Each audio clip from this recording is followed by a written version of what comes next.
Hey everyone, my name is Bobby Shortle and I'm here with Nick Rocco Scalia, and we are the Intrepid Filmographers. Every miniseries, we chart a course through the full filmography of an under-discussed genre or journeyman filmmaker.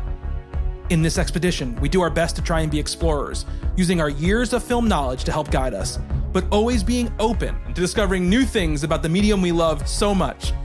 We are currently starting our new series, the films of Karyn Kusama, and today we get in the ring for her debut feature, Girlfight, and find out if we have what it takes. Nick, how are you doing this evening, my friend?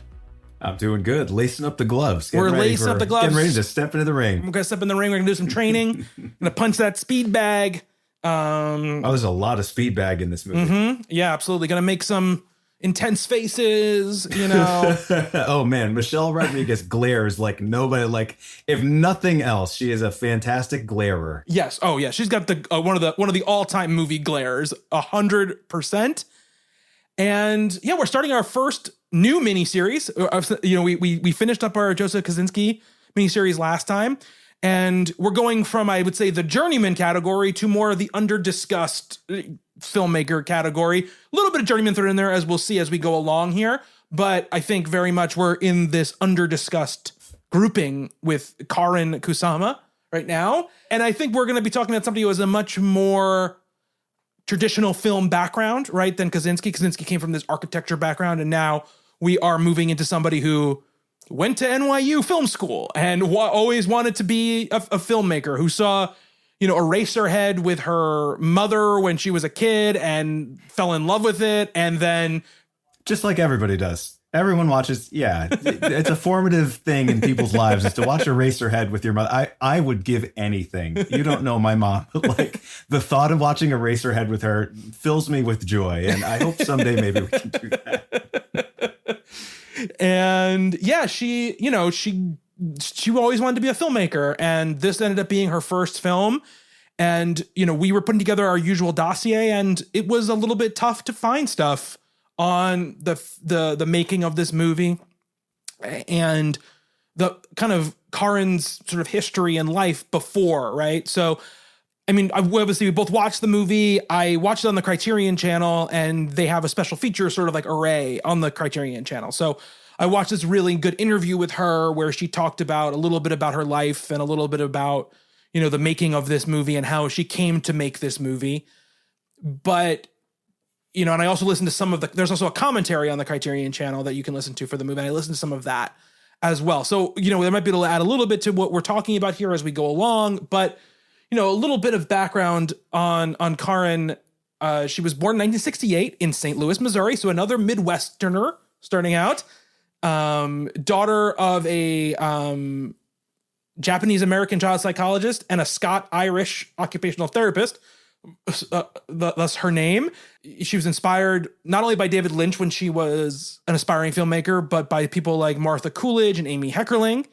She graduated with a BFA from the Tisch School of the Arts at NYU in 1990 and began a film career in earnest as an assistant to John Sayles, who's the director of 8 Men Out, Lone Star, etc. A big force in the film industry in, you know, the 80s and 90s. And such a cool mentor for a young filmmaker, right? Like, I kind of like her origin story because she graduates in 1990. She goes to work for John Sayles as an assistant. He is like he has such an incredible career. We probably won't get to, he's too much of an auteur for this show, maybe. Although he's kind of dabbled in different genres and things like that. But right, like he's like, I think he was the highest paid script doctor in Hollywood for a very long time and has worked on a lot of mainstream stuff, but then has this amazing auteur career on his own where he's making these like multi-layered sort of novelistic independent films. Like, how familiar are you with his, like, I love Lone Star to pieces. I think that movie is just like one of the greats of all time. I think the only movie that I can think of off the top of my head that I know he directed, and I didn't look into his filmography before we started this miniseries. I didn't mean to like ambush you. 8 Men Out was a sales attack on you. No, 8 Men Out was a much watched movie by me in my sort of early, you know, tween to teen era of sports movie obsession. It was definitely in that rotation. I feel like that movie kind of an oddball sports movie, but sure. It was one of those movies that was in rotation on cable and pay cable all the time. Big on the video store shelves in the late 80s, early 90s when I was a kid, sure. Like, you could turn on, HBO or one of even the commercial channels, right? And it would be on all the time. Those kind of The Natural, all these sort of like sports movies, right? Sure. Of that era were playing a lot. And that was one of them. And I was always fascinated by procedurals. I think I've talked about this right before. And that movie has a procedural bent to it because there's this investigation going on in it and all this kind of stuff.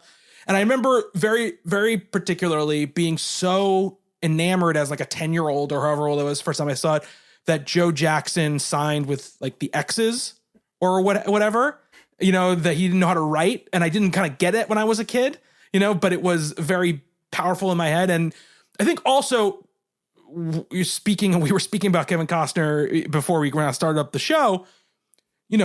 Shoeless Joe Jackson is a big part of Field of Dreams, which I was already obsessed with. So I think 8 Men Out was I was led to 8 Men Out by Shoeless Joe Jackson. So it was almost like IP. They are, it's almost like a companion piece, but also it's a very different kind of movie. And that's kind of what I was saying about John Sayles, right? Like he's a very uncompromising filmmaker in terms of the stories he's telling and the way he writes, and he writes all his own stuff. Like I said, he's script doctor as well, but he doesn't make movies that are fun, really. I mean, when you enjoyed 8 Men Out as a kid, it wasn't because it gave you the sort of emotional highs of like a Field of Dreams kind of thing.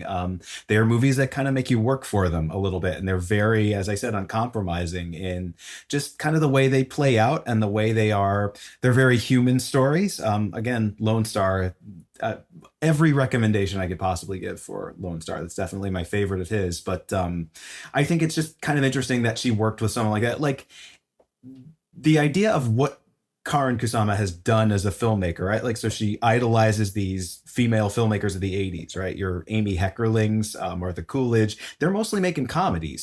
She cited like Fast Times as a movie that she really loved and grew up with and was really influential on her. And yet she's never made a comedy. She's dabbled a little bit, like some of her films have comedic elements, like Jennifer's Body has, but it's a Diablo Cody script, which we'll get to.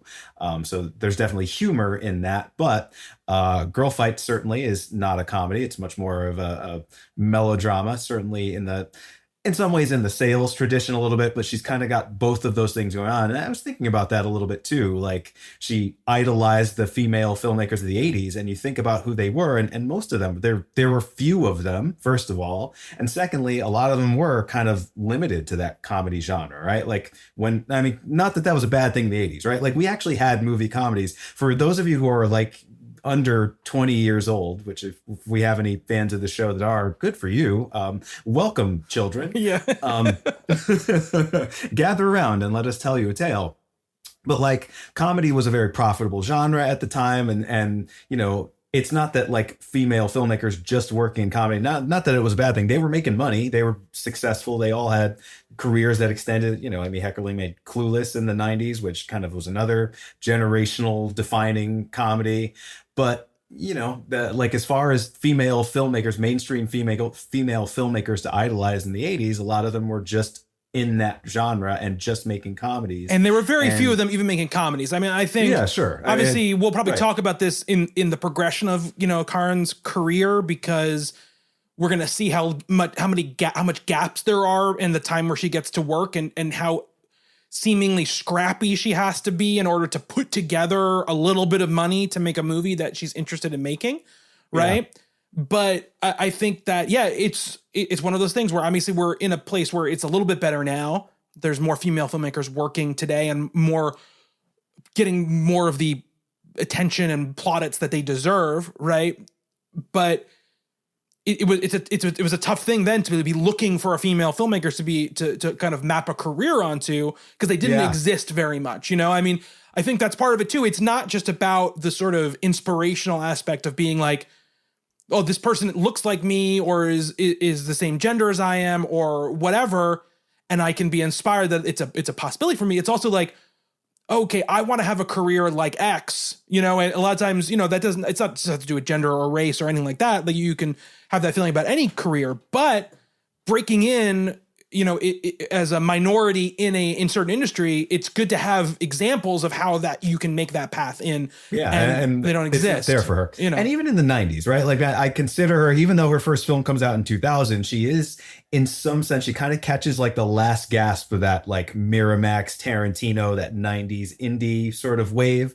And there were a lot of female filmmakers working at that time, but like how many of them went on to those amazing careers that like a lot of the guys, obviously there was a lot of sexism in the fact that Harvey Weinstein was the guy running the company that was kind of at the forefront of all this, but also something kind of, curdled a little bit when it came to all of these films, like Allison Anders is one, maybe some that we'll talk about on this show. Like, I'm not sure what she's up to these days. But in the comedy thing, you're absolutely right. They didn't just used to be the Netflix streaming place, the only place you could make them were in those places.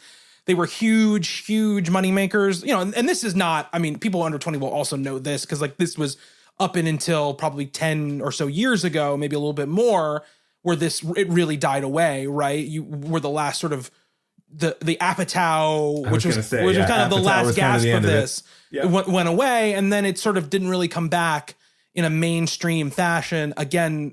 Maybe, but that might be changing now, right? Anyone but you made a bunch of money, and that might lead to more happening now. But yeah, it was a big part of things. Not that this is a comedy. I mean, obviously, we're talking about a very, I would say, very understandable movie to anybody of any generation, which is it is a sports drama, basically, coming is of age, really coming. Yeah, sports movie. Yeah, absolutely. And then those one things I wanted to talk about with her, obviously, is that let's talk a little bit more about the making of this movie. She graduates film school. She makes, she makes shorts in film school. She graduates and she ends up, sort of working or being mentored by Sayles and his producing partner, while also working odd jobs and trying to make a living in New York. She ends up joining this boxing gym and bases some of what Girlfight is about, right, on at least the atmosphere that she was encountering there, right? Diana is not, Karyn Kusama in any stretch of the imagination, and she'll say, she talks about this in interviews, but she gets the idea for it there. But interestingly enough, in the Criterion interview, she talks about this was not the first movie that she wanted to make. She had another script that she had made. She said, but it was much darker, much more upsetting, much more edgy, and she kind of pitched it to Sayles, or to look at it, and he goes, I want to hang out with the people that are in this Girlfight movie. I don't want to hang out with the people who are in this other movie. Sure. He's like, it's a good script. It might be a good movie, but that's not the kind of movie I'm interested in making right now. So he kind of champions and helps get some funding together for Girlfight, and it basically scrapes together $1 million, right, to make this movie. It's a very mainstream concept and a very mainstream idea, aside from the fact that the protagonist is female. But other than that, it's a Hollywood genre drama that's been around forever, like since the silent film days. And I think with a different approach, this could easily have been a blockbuster Hollywood movie. And I think that's interesting too, right? Like some of the resistance she faced, like she's pitching this all over the place before Sayles steps in and kind of shepherds the project actually getting made. But she's pitching it to producers and they're saying, well, do we have to have a woman as the protagonist? Does it have to be a minority? They wanted a white woman as the protagonist. And, good on Karyn Kusama. It takes a while, right? Like she's from 1992 to the end of the 90s, probably made in 1999 or so. And she really does not let go of what her vision of this sort of needs to be. I don't know if you saw the interview, the same one I did. I think I read it. I don't think it was a video interview with her, where she was talking about her experiences in that boxing gym, where she was like one of the only female boxers there. And she's in the ring with a guy and they're sparring, which is a scene that, like, I think later on, it's not exactly this in the movie. We'll get to this scene because it's a really good scene. But the guy's sort of like whispering to her, like in between punches and dodges and everything else. He's whispering in her ear, like, hit me, like, you can hit me. I want you to hit me. And she said something about like the intimacy of that really struck her. Like the idea that this is me and some dude just like pummeling the shit out of each other, but also there's this like very sort of close, intimate relationship that we're having in this moment in the ring. And she saw something cinematic, something you could make a movie out of in that. And I think the best parts of Girlfight really do get that idea across a lot. And there's some of the in-ring stuff that really, yeah, we'll talk about our thoughts on this. I mean, Girlfight to me feels a lot like a first movie in some scenes, and then there's other times where it seems very, very accomplished, sort of wise beyond her years kind of stuff. Yeah, I mean, we can break right. I mean, we can talk about start talking about the movie itself. We should say Michelle Rodriguez is cast in lead role. She's never had a speaking role in anything ever. Like not just movies. Like she never was a speaking part in any acting thing, as far as I can see, ever, before she does Girlfight. So like she's not a theater actor, she's not nothing. She is as raw. And Kusama has said, like, she's in this interview that initially in the first sort of the first auditions, that she would like laugh at weird times and stop and start again. She's like, stuff that trained actors never do in auditions, right? They never do it. And she's like, initially I kind of wrote her off, that I thought like, this is obviously not the person or whatever. But she's like, I went back and looked at the tapes, and I was like, she's like, there's something about this person that is interesting to me. Right. So she keeps bringing her back and keeps putting her on tape, and eventually gets to the point where she's like, this is the person, like she's the person to do this. It's such a good choice, and such a, like, because she did, another interview, she was talking about the other people that auditioned. She wanted someone professional. She wanted someone who is trained, because it was a very quick shoot. It's a fairly low budget movie, and she needed somebody who understood, like, you show up at a certain, like, there is a certain like lifestyle of a professional actor, and she kind of wanted that for this. So she knew, like, to get the movie made, you kind of wanted someone like that. And having those actresses read for her, so they appeared too polished, like they did not come off real enough and raw enough. And I think this movie really does a good job of, like, Michelle, it's perfect casting. Like, I don't use that word a lot, but like, I could not see anybody else in that role, and I certainly couldn't see anybody else who had decades or just like, you'd imagine this young woman would be like a child star that kind of came up through the system and, is just very sort of doing actorly stuff all the time. And Michelle Rodriguez, I really feel like, there's like, it's not a naturalistic movie, but it's a very naturalistic performance. And I think it works perfectly. Yeah, I think cards on the table. I think Michelle Rodriguez is phenomenal in this movie.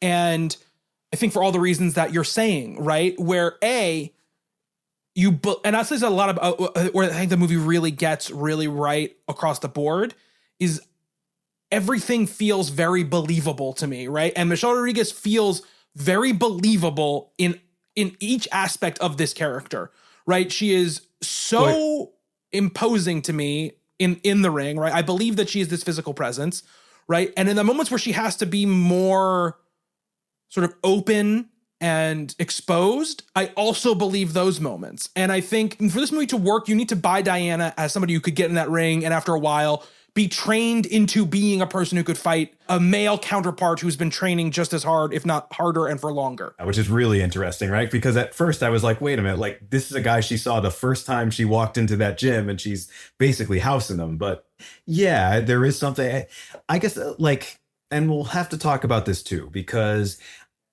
I think this was intentional, and Kusama said it was intentional. It's the kind of thing that you could say after the fact and would sound believable. But basically what she said was she was going for melodrama with this, right? She really sort of liked the old school Hollywood melodramas. As we said, boxing movies were a thing. There's so many prize fighters. She mentioned On the Waterfront, and there's a direct reference to Rocky, kind of a little joke about Rocky very early on in this movie. So we know that that's a pretty well established thing. But she basically, and this was an interesting thought, like she's talking about melodrama in the sense that melodrama's characters tell you exactly how they're feeling, how they're thinking. It's not a lot about subtlety. It's just more sort of naked emotion, not naked in the sense that it is very humanistic, but in the sense that like you don't have to figure out, what does this look mean that this character is giving this other character?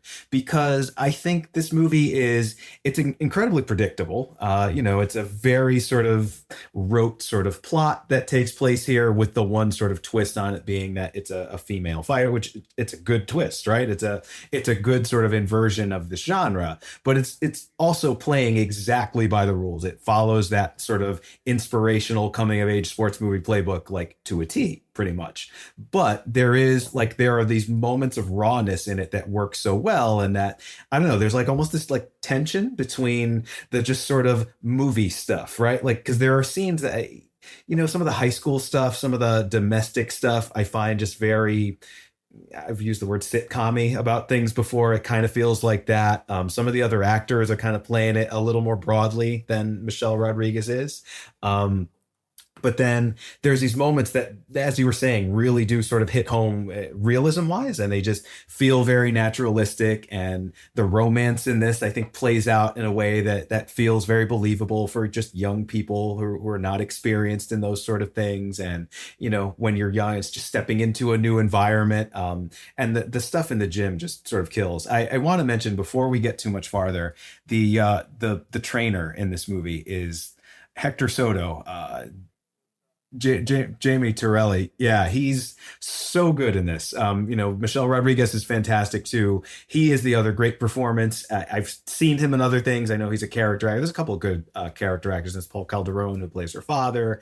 But this guy the character is beautifully written. The performance is really great. Like, the scenes between the two of them are like, every one of those I thought was just like aces all the way through. And there's some other stuff that I wasn't crazy about, but I really, for a first-time filmmaker working in this sort of very limited, this is a low-budget film, very limited sets. The stakes are beautifully low throughout this movie. Like, we are not going to Vegas at the end of this. There's no huge fight at the end. The fight, there's like 24 people in the room for the fight at the end of this movie, which I think is wonderful.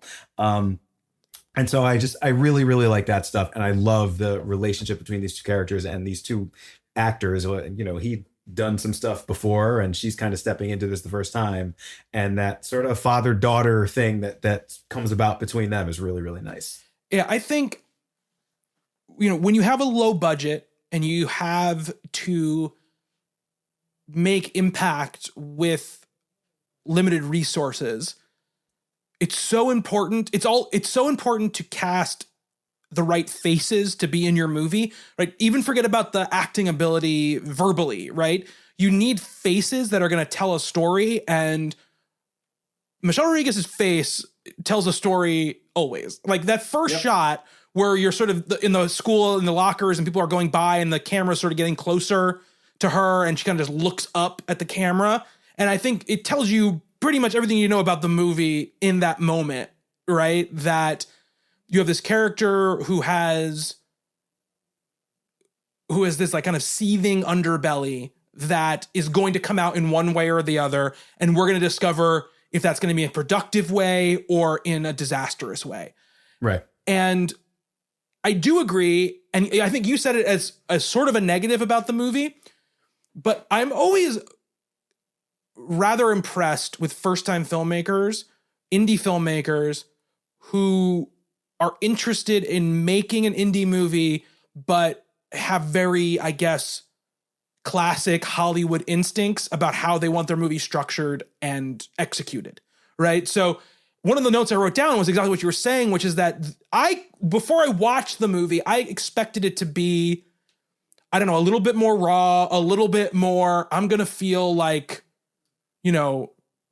depressed about this movie. I'm going to feel uncomfortable. Have you ever seen the movie Chop Shop? No, I've never seen Chop Shop. No. Okay. I really like Chop Shop a lot, and I was expecting this to be a lot more like that. This came out about 8 years before that, I think, and that is exactly what you're saying, right? It's very sort of, it's about, characters at the sort of very lowest levels of society, just kind of trying to survive. It's real like social realist stuff, and the plot is, barely there. It's kind of a sketch. It's really, doesn't sort of follow the Hollywood playbook at all. And I remember when this came out, and I kind of expected this to be very similar to that, tonally and the look of it. And it's not exactly, I will say though, visually it has that very indie sort of, yeah, and shot on film. I mean, it has that like very 90s indie film look, which I love. Oh yeah. Can I just say this is one of the first ones I had, and I wanted to say this before, and you can go because this is part of what I was going to say, is that the faces thing is incredibly important. And then this movie is shot for $1 million, and because it's shot on film in New York City, in real places, it looks better than 95% of the movies that come out now. Absolutely. Yeah. I was sort of getting to that very same point. But that's, I just wanted to, because that was part of my point. Just like those things, just, it looks really nice. And I think there's some really, but I also think, to give her credit, and this is part of that, my whole point, is that she's not doing insane rule-breaking compositions and crazy camera stuff. It's a very well-composed, well-shot movie with a perspective, which I was very impressed by for a first-time filmmaker making a movie for, $1 million. So anyway, go right ahead. So. Yeah, no, that's exactly what I was saying. I mean, shooting a couple characters in front of a brick wall on film just looks so much better. And again, I'm not, I don't want to sound like one of those people, right? Like, I teach color correction. I've shot on film before. That's how old I am. But like, it's not something I'm probably ever going to get to do again. And like, digital works great. And there are great looking movies that are made on digital, right? No, I'm not either. But I do kind of miss just the look and the feel of these movies and the grit, right? Like, there is something very sort of precise. And that, no matter what you're pointing a digital camera at, no matter what kind of post-production stuff you do with it, like, one of my favorite moments in this film, and it's not a huge scene in the film, but Diana and Hector are just having a conversation, sitting in some busted ass old chairs in this gym in front of a sheetrock wall that's just like all banged up and like beaten in, and there's cracks in it and everything. And I'm just looking at the shot, and it's a great scene sort of in general. And I was like, this feels like something that you can't really do anymore. And 2000 was not that long ago, right? I mean, it's 25 years ago. Maybe it was. It doesn't feel like it was that long ago. Because we're old, but yes. Sure. We're not old. We're early middle age. I will defend that to the death, as I've done multiple times on the show already. You have, yeah. But like, I don't know. I feel like, especially at that time when I was so into this independent film movement, like I really wanted to see these young sort of hungry filmmakers who went to NYU and made a movie for $1 million. Like, I watched so much stuff like Girl. I don't know how I missed this movie back in the day, by the way. But I mean, this look and this feel was like so prevalent for so long. And I guess we kind of thought it was never going away, but like, it's gone. Look at everything Karyn Kusama has done since then. There's nothing that remotely looks or feels like this movie. Yeah, no, for sure not. And it was really, and I think we're going to probably disagree on some of this, but I watched the movie before I looked up anything about it or anything about her. I just wanted to watch the movie and take it in as a first movie. And I would formulate some guesses in my head about, where the movie came from or where, her ideas came from for it. And, without knowing anything about her, and this being a first movie, I think part of me was like, well, some of this has to be autobiographical, because there are some like extremely specific things that happen in this movie. There's some way the characters talk to one another, or things they say, or sort of how I guess, especially Diana's character is so multifaceted and often does not fall into stereotypes that you expect her character to fall into. Like, at the very beginning, she sort of has that fight with that girl, right? Because she's sort of, she's kind of messing with her friend, but also you can tell she just wants to get into a fight, right? She's got, so you see that first scene, and then when she's talking to the counselor, you expect her to be more aggro, right? You expect her to be more like, I don't need this shit, whatever. And she's not, right? She's very inward. She's very internal. She's intense. And she's a little bit, flippant about her sort of like academic career, but not in a way that is, I don't need this shit, and like throwing things and walking out, and she has to get really like, she has to go to this gym to get her, almost like it's military school, like get her shit together, or whatever. Yeah, no, she's fairly well adjusted for who she is, right? I mean, she lives in the project. She has a younger brother. Her dad is not the greatest guy.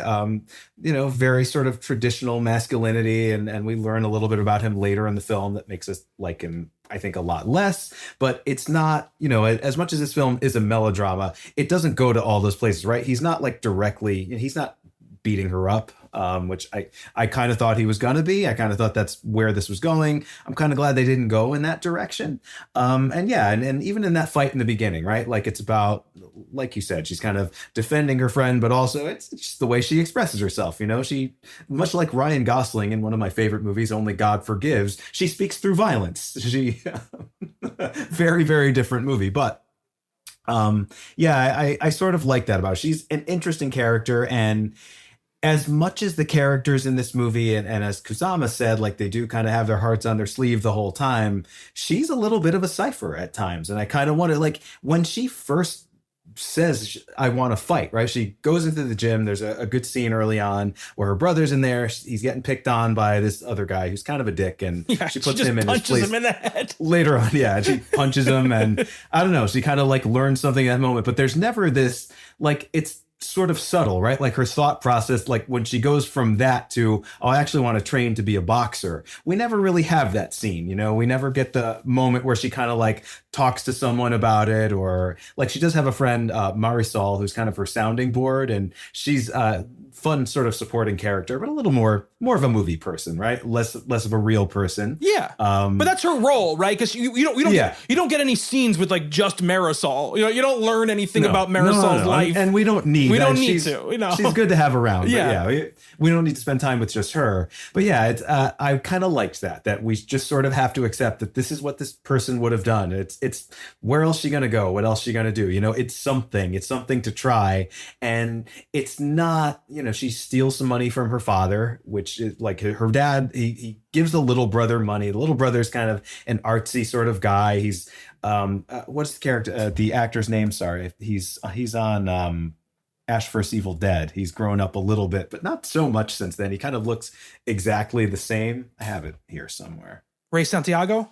Yeah, I like him a lot better now. His performance in this movie is not terrific. I think he's trying a little too hard here, but anyway, the little brother is like this certain type of guy, and the dad is supporting him to go to this gym. It's $10 a session, which doesn't sound like much, but adjusted for inflation and considering these characters are from a pretty impoverished background. So she steals from her father and makes this decision, but it's like I never feel like, I got a box or like I'm going to kill myself kind of thing, right? Like it's just, here's the thing that I'm going to try and we'll see what works out. And she doesn't really have a better outlet for herself, and she's not going to participate in, team sports at her school, which we see a little bit of. So it's like, what the hell? Why not? Right. And I like that. Right. It's not, it's not a very movie thing where it's like, this is the only thing that this character can do or wants to do or will do in her life. And I think that's a good choice too. Yeah. And I think, like you said, the stakes are incredibly personal and small. Right. Mm-hmm. And I think the movie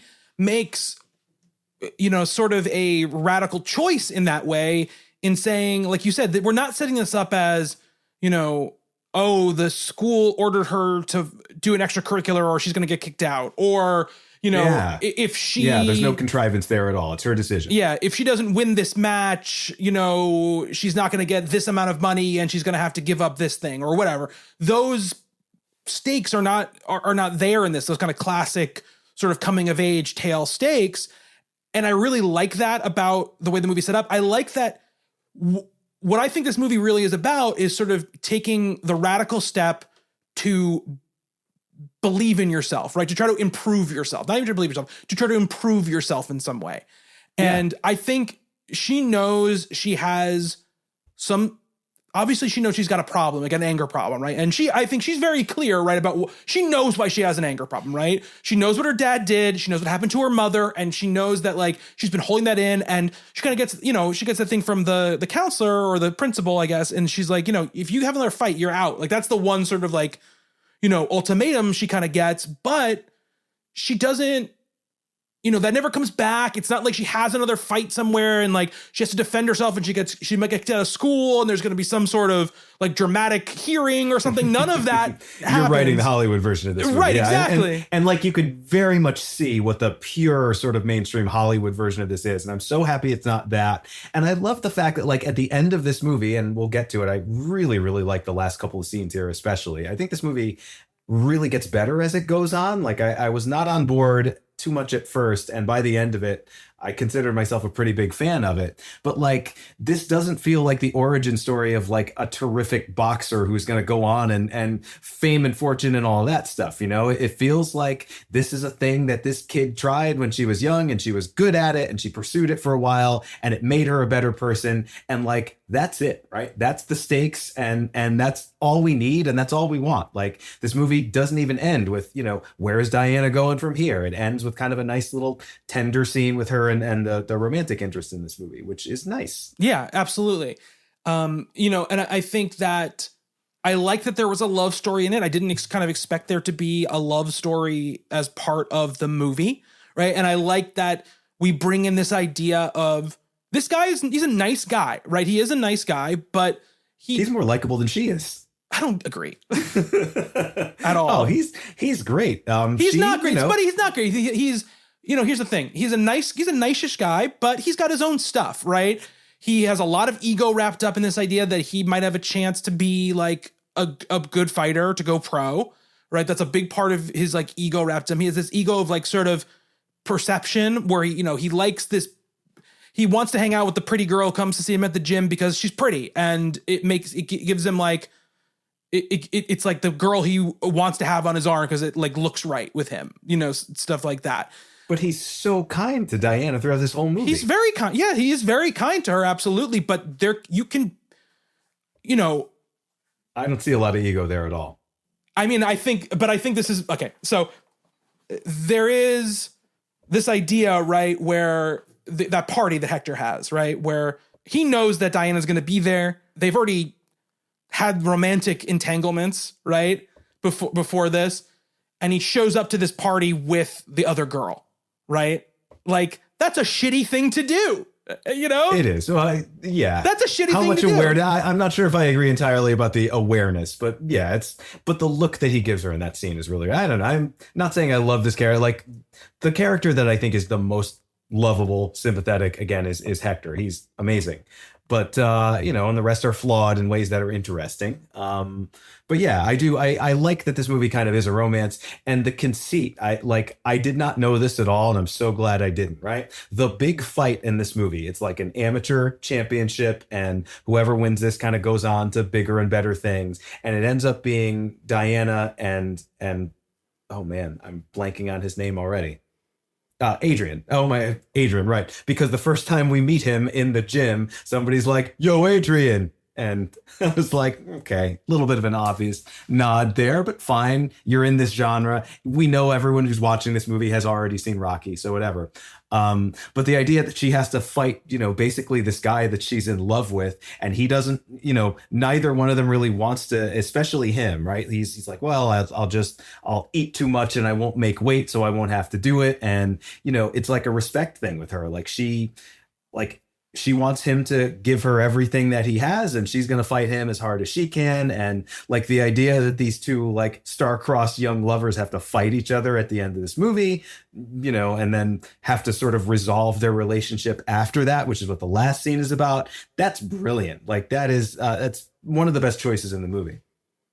And I've never seen that before, right? Like I love this genre that is so rote and so by the numbers. And yet this thing, it's like, okay, that's a new one. That's a wrinkle here. Yeah. So, I mean, we're skipping around a little bit. I'm going to just take us back a little bit so we're not going to go scene by scene. It's a pretty simple movie. Like it's not a movie that, has a complicated snaking plot that we really have to, go through. But it starts with this fight, this opening shot. And Karyn Kusama said, initially, the opening was much more complicated than it ended up being. It was like there was sort of like a boxing sort of fight going on, like a sort of like in her head kind of thing that you were seeing as the camera was pushing in, and there was all of the bringing more of the subtext into text and everything like that. And she said that when they got into like the editing room, it was like this.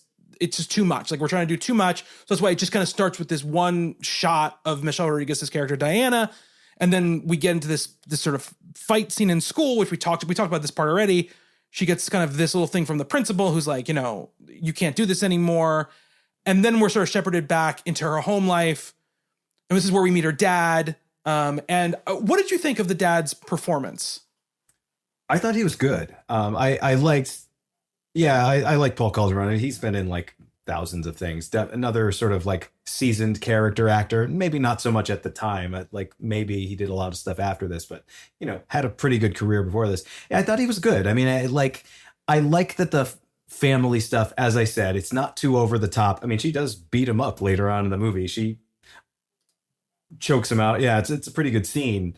But no, I thought there was some kind of nice stuff between the two of them, and he plays it pretty subtly. And Michelle Rodriguez too, like she is understated when she needs to be understated. And even though the character kind of gets explosive and fiery at times, it's never like unbelievable. And you mentioned that before, right? Like there's a nice sort of groundedness of the character. So even when the movie does kind of sitcom-y, tropey sort of stuff with the characters or with the plot, it's easier to swallow that way, I think. I think you need a better term than sitcom-y for this stuff, because it's not like there are bits and jokes going on. Soap opera. Yeah, soap opera is probably more. I'm looking at like low rent TV. So yeah, I'm sorry. You're right. This is that would not be a funny sitcom. Yeah, I know.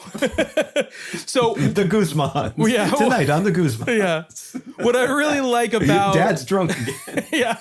What I really like about his performance is, I think all the stuff we come to learn later about him, his actual violence in his life and everything like that, I think he does a good job of bringing that to this early part of the performance as sort of an undercurrent, underbelly to his sort of top level, what he's giving out. Because even in these opening scenes, I'm like, I feel like he's coding as someone who is abusive to me.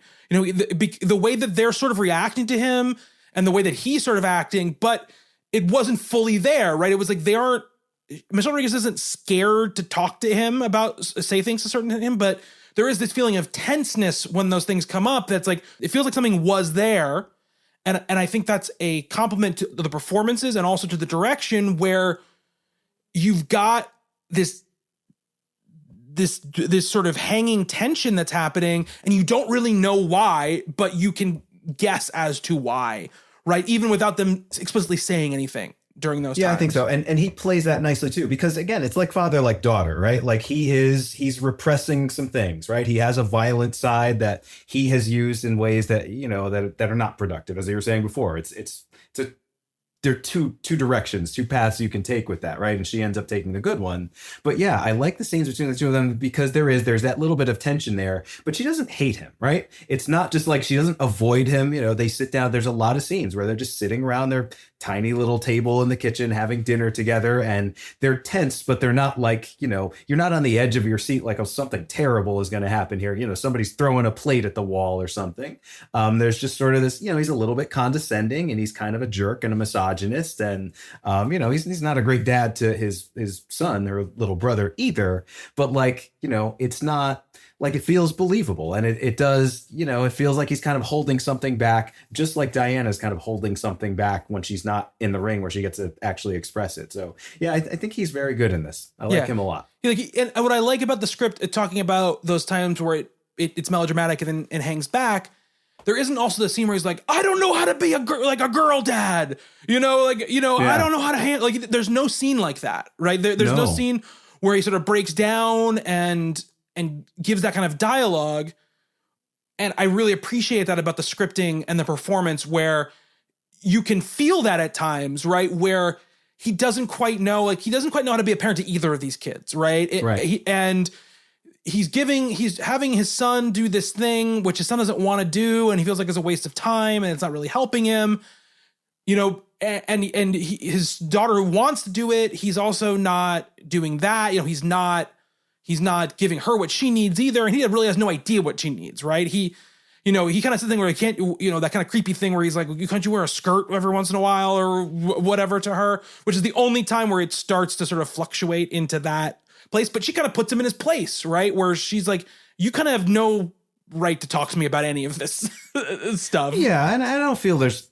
I mean, it's a creepy line, but I don't find him a creepy character in that way, right? He's just very sort of set in his ways. He's very traditional, and like, men are a certain way and women are a certain. It's machismo, and women don't get to have machismo. Yeah.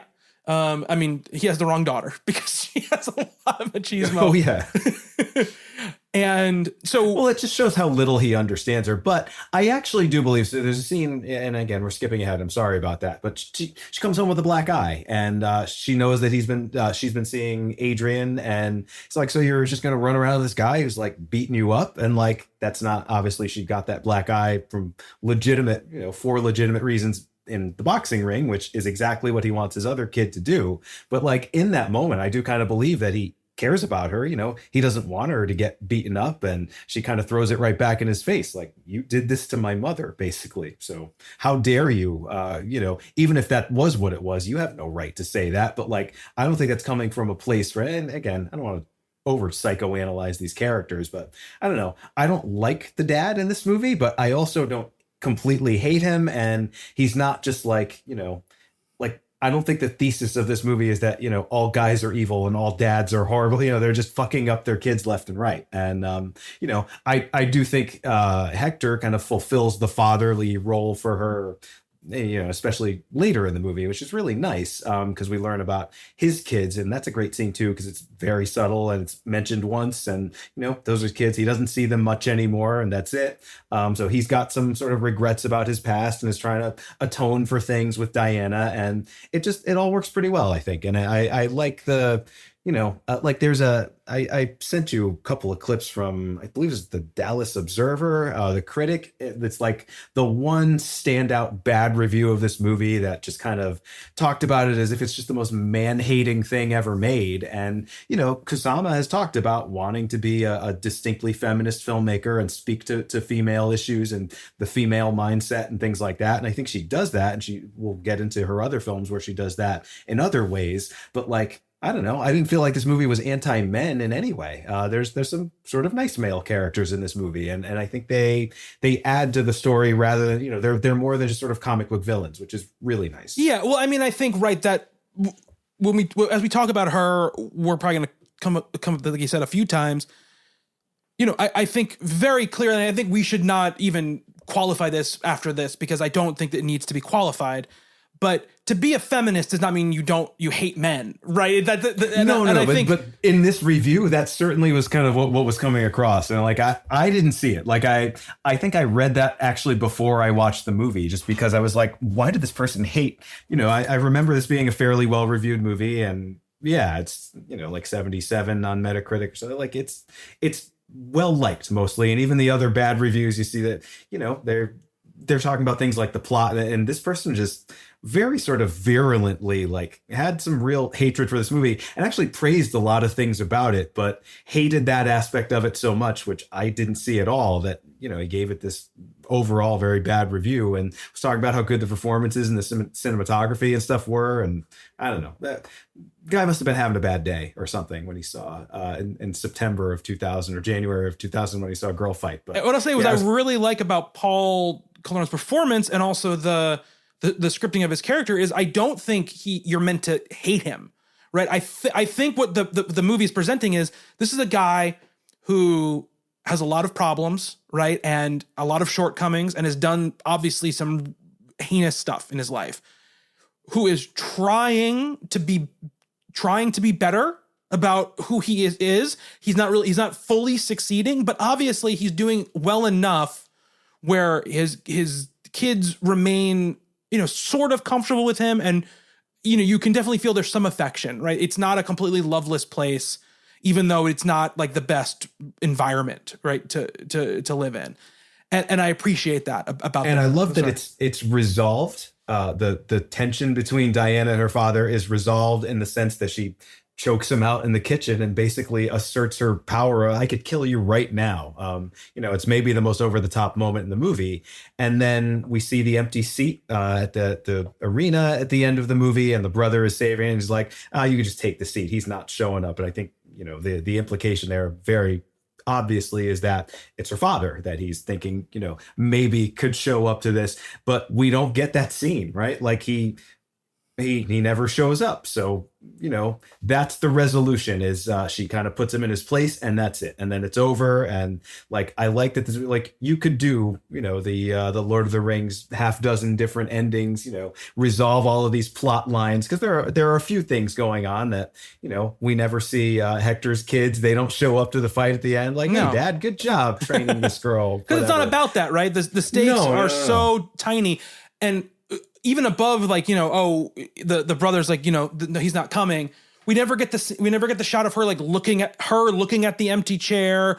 We never see the brother again in like, the crowd. Once he says, "Oh, take the seat," that's it. Like we're with her for the rest of the movie, and oh man, the last two scenes of this movie are fantastic. And speaking of I feel like this is a good way to talk about the movie. Actually, we're following sort of like these character arcs, and I think that's a good way to talk about the movie.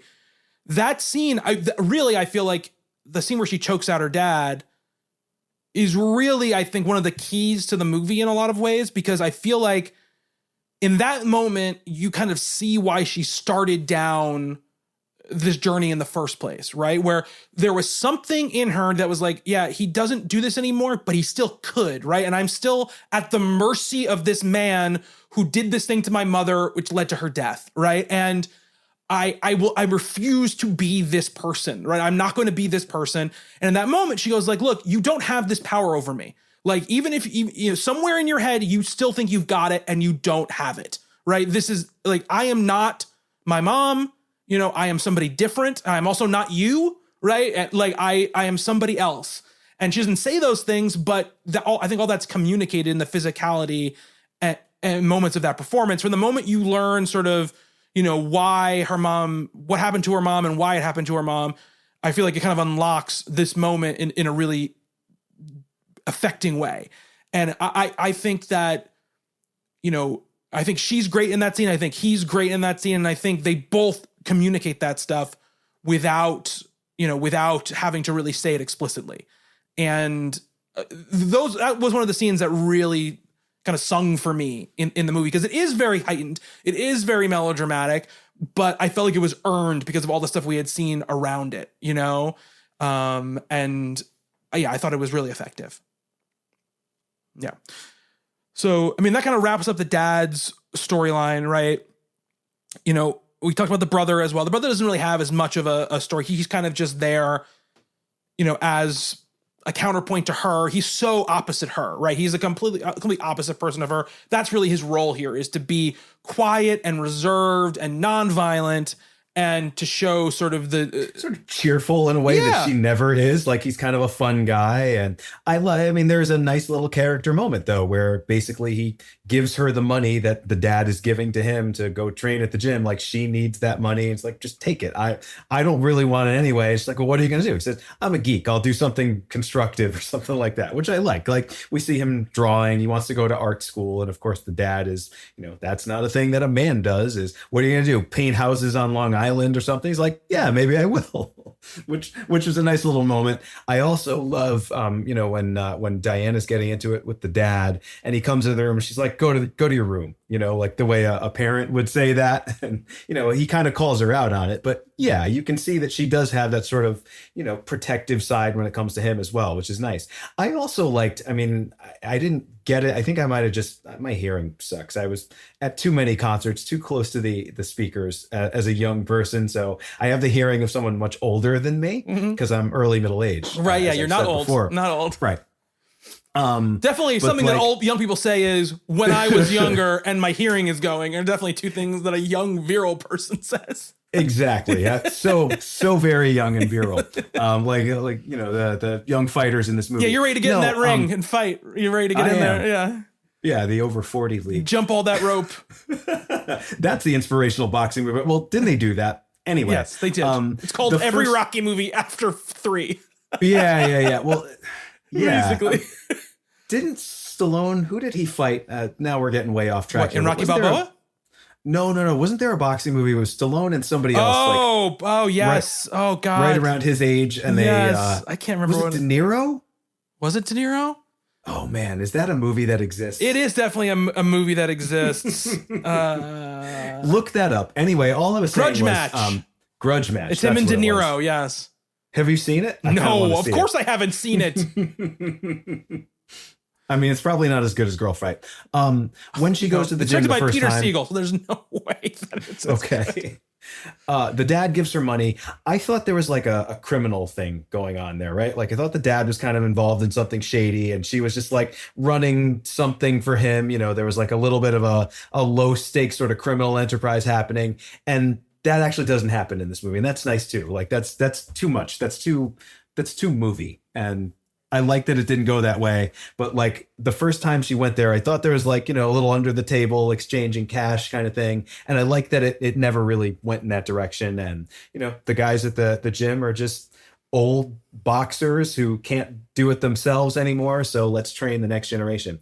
I don't know who the actor is. The faces in this movie, as you said, like all of the trainers, there's this old man, this like chubby old man who is training some of the other fighters and kind of gets into it with Hector. They have this like cute little back and forth. They've clearly been working together for years and years and years. And he's fantastic. And then there's this old guy, Ira, who looks like he's like 200 years old. Yeah, I loved Ira.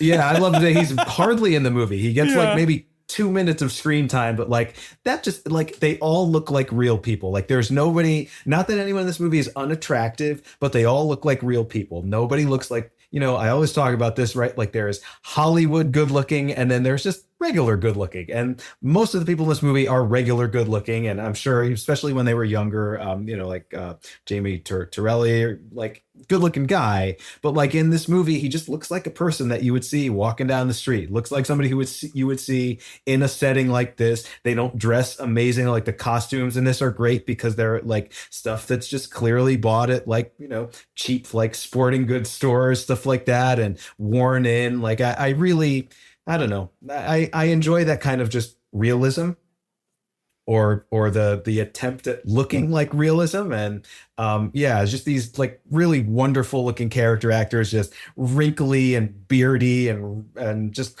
disheveled. I like that a lot. So this guy, the guy who played Ira, his name is Thomas Barbour. He was born in 1921. He left us in 2005. He was in The Taking of Pelham 123. He was in Arthur. He was in The Age of Innocence. He was born in the Age of Innocence. Yeah. But one of these guys, right, where he did some acting when he was like in the 60s, but really didn't start doing stuff until the mid 70s. So he was, you know, one of those guys who started doing when he was like in his 50s, basically. When he's really and it has one of those like distinctive looking old man faces that like for a movie like this, you need that guy. And again, we see so little of him, but like he announces the fight at the end of the movie, or I think the one in the middle of the movie, actually, where he's just, you know, there's like not even 24 people sitting there. There's like 4 people sitting there watching this fight. And I don't know. He's got this great, like, I believe him. Like, I don't know. I feel like I'd seen his face before. I'd seen the actor before, but if he was just some guy that was actually doing this, you know, they just pulled a non-professional boxing guy to be in this movie, I would believe it because he gets that across. That's the vibe. It has like that Scorsese vibe, right? Where it's like these guys could just be guys off the street that they brought in to act around the other guys because they're just so, you know, so authentic. That's some of what it felt like 100%. And I was just say too, John Sayles is in the movie. He's the science teacher in the movie. I love that. Yep. And he's got a couple of things, you know, he kind of almost narrates a couple of the early sort of like training sequences because she's like in class and he's talking about like the rules of thermodynamics and stuff like that. And then you're seeing the sort of these like boxing montages. And I liked that. I thought like, oh, this is like an interesting way to like tie these two things together in a way that, you know, she could have just like left out. He's got a great voice and, you know, just works, you know, very well. And then, you know, the other major plot line, right, other than the fighting plot line, which we'll talk about last, I think, with Hector and the build-up thing, is when we talk about the love story with Adrian. And, you know, I like how it develops, right? How it kind of starts with her kind of being like, this guy's kind of a jerk, you know, like, because first time we see him is he's kind of joking around with the guy who was being a dick to her brother when they first get there, right? And he's like kind of like giving him shit for getting hit by a girl and all this kind of stuff. And then, she's kind of like seeing him at the gym while she's training. And yeah, he's the hot shot in this very sort of low rent gym, but like he's the guy there, right? Like he's the one that maybe does have a chance to go because like, I'm not an expert on boxing. I've watched a lot of boxing, but I wouldn't consider myself, anyone who could watch a movie like this and be like, oh, that's unrealistic or something like that. But you can kind of tell that he's the only one that has like form that's halfway decent, like some of the other ones, like just the even the body type, like some very, very skinny dudes in the ring in this movie that look like, I could probably beat the crap out of them. I have no boxing skills whatsoever. I'm just, I'm short, but I'm bigger than them. So it's kind of fun to see that, but like he is the one that actually looks like a real fighter. Yeah. Good looking guy too. Like they do a really good job. I think, I think he's the type of guy who, again, good looking guy, but not like looks like a movie star good looking guy. Looks like the good looking guy that you would see in real life, in like the best looking guy of this set of guys that is oh yeah, for sure. Like that kind of thing. I like how their kind of thing starts very small, just like, okay, I'm gonna drive you home because it's really late, and like, this is a shitty neighborhood, and I like their whole discussion. I'm a big sucker for little indie movie that has people driving in cars or taking public transit, where it's like people talking in a car mixed with shots of the city or town or whatever that they're in. It's just very romantic to me. Especially the train stuff. This movie has a terrific sense of place too. Yeah, exactly. Like, this is a New York movie. Yeah, talking about these very specific neighborhoods. Park Gowanus, Red Hook, just like talking about this stuff. That I feel like she's very, and I was surprised too. She didn't grow up in New York. Obviously, she went to school in New York. But this feels like it was birthed by somebody who really knows the city inside and out, which was I think a really good detail. And there's this little moment when they're driving home, where he says to her, they're in the middle of a conversation and he kind of stops and he goes, you got to tell me where to turn or whatever. And I'm like, I just love shit like that in movies like this, because in movies in general, because it's such a little tiny detail that's very real and true, right? About when you're driving somebody home and you don't know exactly where you're going. But most of the time in a movie, they just skip over that thing, right? It's just like, yeah. Well, even just the detail, she lives on the 11th floor of the housing project that she's in. They have a little conversation about that, like, why that's better than or worse than other floors. And I like specific detail. Like that was a thing going back to the Kaczynski movies, right? Like there were, Oblivion, and there were some movies in there where it's just like you didn't get that stuff, and it sort of hurts, right? Like these are just characters; they don't feel like real people. Like these lives do not feel lived in, and this movie, I think, is the opposite of that. So and again, as I've said a couple of times, I think that helps sell just some of the more movie stuff. The more, this is a template, this is a formula that we're following, and some of the blocking and stuff like that. It's just. As I said, it feels a little bit first movie-ish. Some of the dialogue feels like I'm going to say this line, and then I'm going to react by saying this line. There's not a lot of naturalism in that. And I was, I guess, sort of expecting this to have more of that. But then you do have these nice little moments about like the conversation about the 11th floor. You got to tell me where to turn, as you were saying, stuff like that I think really nicely works against it. And by the end of this, it's almost completely resolved, right? Like, as I said, this movie kind of gets better as it goes on and just feels a little bit more sure-footed. And by the time we get to, and actually we haven't talked yet about the in-ring, the training montages, and then the fight scenes in this, which I think are really, really nicely done, especially for something on this low of a budget. I mean, we've seen it done so many different ways, and there is this long tradition of boxing movies, from the inspirational stuff, the Rockies, to the more introspective, your Raging Bulls, and those types of movies. And they all kind of have their own approach to like the stuff that's going on in the ring. And I really, really like the way this movie does it, because we get these, it's not exactly, there's a lot of handheld camera in this, but it's not that like documentary style handheld camera where, they are nice compositions and we're not sort of moving the camera all over the place. And the handheldness of it doesn't sort of, it's not calling attention to itself. But then by the time we get to the last few fight scenes in this movie, we're seeing when she fights the female opponent, it's about 2/3 of the way through, we get these in-ring, these like POV shots where this girl is like taking swings at the camera, and it's this wonderful little practical effect. There's just one frame of white, right? Like when the punch connects, like when Diana or the other girl gets hit, we get this one frame of white, and it's a very simple thing to do. But, you know, at the time, probably a lot harder to do. Now, digitally, that's like, I could show somebody how to do that in probably under 30 seconds and make it look just as good as this. But it's really sort of nice in this movie. It works very well. It's a great device. And by the time we get to the final fight scene where Adrian and Diana have to square off against each other, it's really, really nice there. Like, I think that's just a nicely choreographed, really well done fight. We get so much, like, there's a lot of characterization that happens in the fight, particularly in that scene, but throughout the movie. I think Rodriguez, like, for a non-professional actress at this point, right? For someone who's never acted before, she's acting in those fight scenes, right? Like, she is this character. This is not Michelle Rodriguez, like with somebody throwing punches at her. This is Diana Guzman. You know, we see kind of what she's feeling and the progression of her ideas and her plan and what else is sort of going on behind the scenes in her head in these scenes. Like, they are very, very well done for what it is, but not showy, right? Like, it's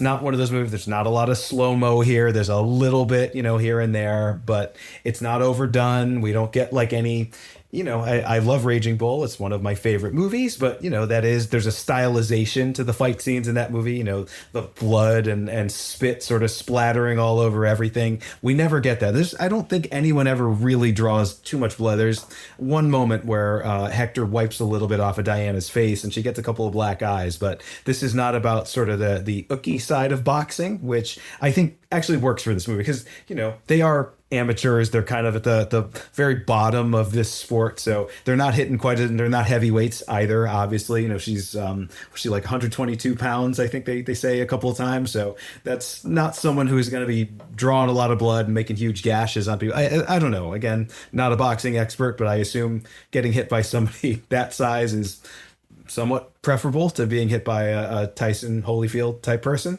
Yeah, I would imagine so. Boy, that makes me sound old, right? Like, yeah, definitely. Who's that? I don't know. Anybody talking about any boxing at this point, it feels old. Probably. I don't think anybody watches boxing anymore. True. What I enjoyed, similarly, we think about the matches, was that it wasn't this overly movieized version of a boxing match, right? It wasn't, and I don't say this as someone who dislikes these movies, like Rocky. I love Rocky, right? But, you know, in Rocky, it's not really about the realism of the boxing. It's just like people getting the shit beat out of them for this whole match. Yeah. And everything being really as dramatic and forceful feeling as it possibly can be feeling, right? And in this, she kind of has the confidence to have some of the fight not have a lot of air in it, right? Where it's like, they're hopping around a little bit. They're trying to hit, but they're not really. Yeah, they're sticking, moving. There's great shots of just the character's feet, right? Like, you don't see, they talk a little bit about footwork in this movie, and that's not the most exciting thing, right? Like, you're watching a boxing movie, you want to see punches, but really, footwork is really important. And I like, there's a little bit of discussion of strategy and stuff like that, and Hector kind of gets this thing across, like, you know, this is when he's going to sort of open up. You can get around and punch from different angles, like, because she is smaller and a little bit more agile than like a big muscle-bound dude. This movie, I think, kind of captures that really nicely as well. And the training montages, sorry, I'm pronouncing that word wrong tonight. I know better than that. Like, I think they're very, very good. The score in this is fantastic. It's got this kind of flamenco thing going on, and like the intensity of the music, I think, works really nicely for those. And, you know, it's stuff that we don't always see. And this is not, again, I really like Rocky too, but nobody's beating up a slab of meat here, right? You know, it's the speed bag, and it's the, you know, she's sort of watching herself in the mirror, and there's this great, I don't know why they're in this place, but there's this wonderful, wonderful shot. It's just this gorgeous urban cinematography. Her and Hector are under a bridge. They're under an overpass, and they're like sparring under there, which, why wouldn't you just do it in the gym? They're like on the walk home or something. It's like, oh, here, let me show you a couple things and we'll have a street fight here, essentially. But it just looks so good. And I really, you know, we've seen so many training montages, and I feel like the ones in this movie, I was glued to the screen for them, which is, again, that's testament to the director, right? Like, there's many, many ways to make those boring because we've seen them so many times before. Yeah. And I think, what you're saying, this sort of Hector at the beginning, he's kind of teaching her, right?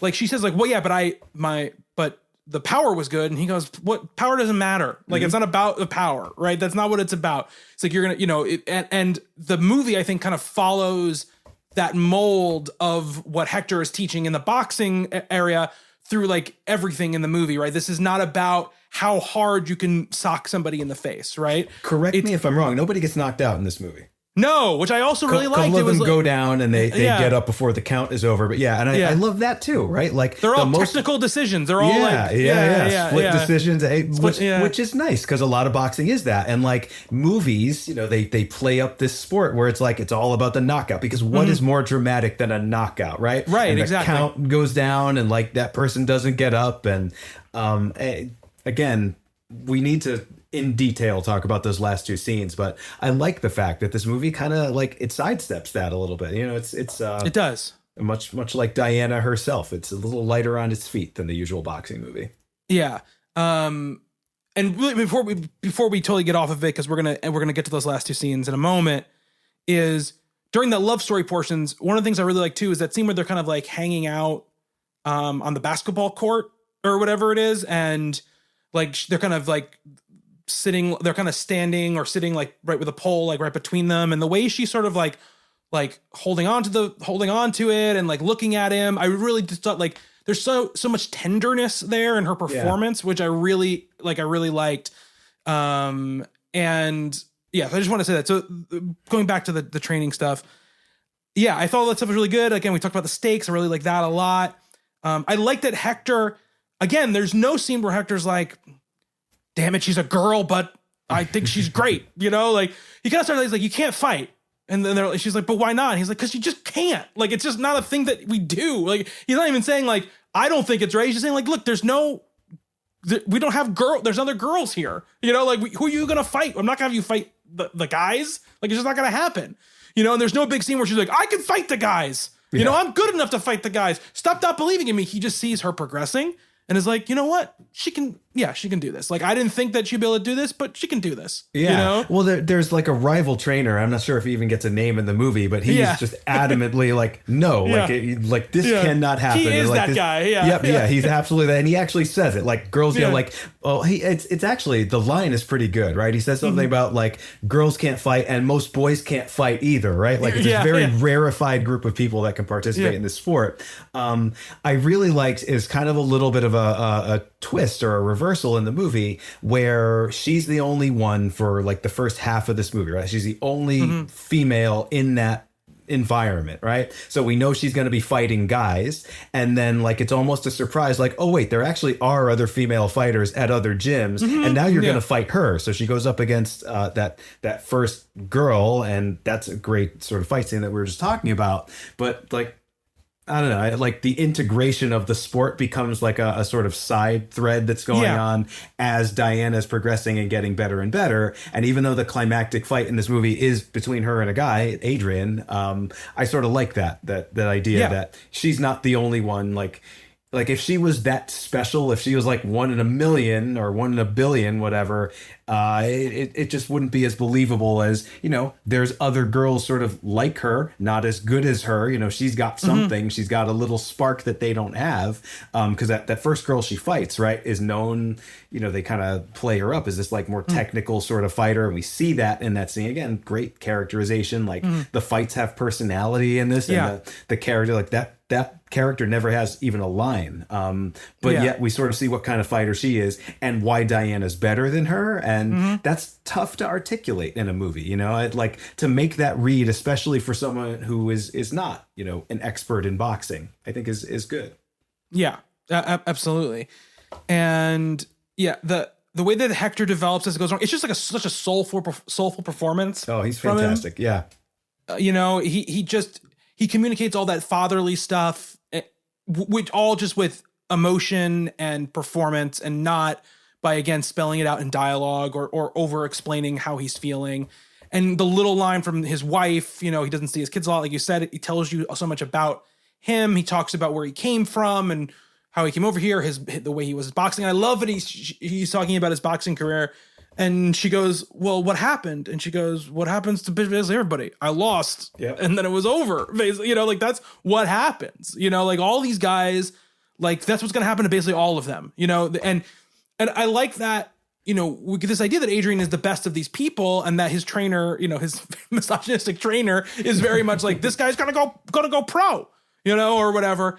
And, you know, I think that that's obviously just not true, right? It's just not true about him, you know, because Diana's been training for probably a couple of months. Yeah. And she beats him pretty handily, you know? So it's like, there is like, I like that the movie is also about, you know, this sort of like, well, the reality of the sport, the reality, right? the reality and the delusion that comes along with it too. That misogynistic trainer is right in some sense that very few people are successful in this sport. So how can if it's hard enough for a guy to do this, how is a girl ever going to be able to do it? Like there is that idea, right? Like, and that's true of most sports, right? But especially this one, because you take a few good hits in the wrong way and you could, you know, be paralyzed or something. Like there's a danger about it also. It's not like you're playing professional golf or something. Well, another sport that I like a lot, and I love golf movies as well. But I sort of like, I mean, there is really playing up your youth, Nick. I started playing golf when I was 14. No, all right, whatever. I'm just saying. But yeah, I mean, again, we talked about this before, right? But like, no one in this movie is going to be like the world champion or go to the Olympics or anything like that. It's a thing that they're going to do in their life. You know, and will hopefully lead them to better. Well, like Adrian actually says it at one point, right? Which is a nice line as well. He's like, I thought it was going to be my ticket. I thought, right? And he's sort of, even at the age that he's at, and even though he gets beat at the end of this, he does still have a chance at continuing and maybe going pro. He kind of knows already that that's most likely not going to happen. That's not going to be the life he's going to lead. He's probably going to end up like his father, and his father has a respectable business and, you know, runs like a body shop or something like that. And he's jockeying cars back and forth there for his dad, and he kind of knows that's where he's headed. And Diana, like, where is she really gonna go? But, you know, still, is it worth doing? And I think the movie argues it. Yeah, it is. Like, you discover something about yourself in this. But I love that, as we've been talking about, the low stakes, sort of low rent idea of all of this, you know. And even like the fact that the final fight in this movie is, you know, like it's a place where people are like sitting around in folding chairs eating Fritos. Like that's pretty cool. And it's not like this big thing where, like, you know, she wins and, like, you know, the crowd erupts, or even like, no. Or even you cut to her brother and her brother's like freaking out, or even like Hector in that moment is like, like this is the greatest thing that's ever happened in my life. He has one great moment at the end of that fight. Yeah, that just sort of expression of pure joy. And again, a lot of it is the actor too, when she wins by decision, unanimous decision, that one. The one with the other girl's a split decision. Yeah. But we then cut immediately to this shot of Diana in the locker room. Oh my God, this shot. In the mirror. It's fantastic. And it's a long take. I love long takes. I don't know if we've talked about that much on this show before. A lot of long takes in this movie. I enjoy long takes very, very much. And this is a great one. No dialogue, no other actor. It's Michelle Rodriguez. It's after the fight. And she should be like beside herself. She should be over the moon with joy. And she's like not feeling that great about it, you know? It's not that triumphant, you know, Sylvester Stallone and Talia Shire just embracing at the end of Rocky, that sort of glorious moment. Again, great movie as well. But I love the way this movie ends up. And she does, I like the fact that she had to do this at the expense of Adrian's career, and that sort of sinks in for her. Like there's so much emotional gravitas to that scene, and it should be this triumphant thing, and it's not. And that's such a left field choice for a movie like this, right? Like that should be the part where you're feeling the best about these characters, and, you know, it's an inspirational sports movie. They're feel-good movies, and we don't really feel that good. And the character doesn't feel that good. And I love that. That's when I like that. I think it took until that's 2 minutes from the end of the movie. There's one more scene after that. But that's when I was like, okay, Girlfight is next level stuff. Like, it was a good movie. That's when it went great movie for me. And that's just, and this is why I say about Michelle Rodriguez in this movie is just one of these performances that you can absolutely tell why right after this, Hollywood's like, Yeah. you're going to be in all the big movies now because and then we won't in a couple years we won't do with you anymore and it's going to be weird, but like right away we're getting you in because this scene is one of those scenes. And, I did a lot of I wanted to be an actor when I was a kid and obviously never good enough to be one, but watching scenes like this is just, like you said, she's playing like 5 different emotions at once. And she has to play, I'm thrilled that I won, right? Also, pride in herself for, like I said, this radical act of wanting to improve yourself and doing it and realizing that the reward at the end is not adulation. It's not a room full of people hugging you. It's just you knowing that you... It's not even money. Like they never talk about like what is even the purse for this fight? Is there no? It's an amateur fight, right? It's an amateur fight. Yeah, I don't think she gets purse. anything for this. Yeah, it's just that you work your ass off and you achieve the thing that you wanted to achieve, and it's really for you.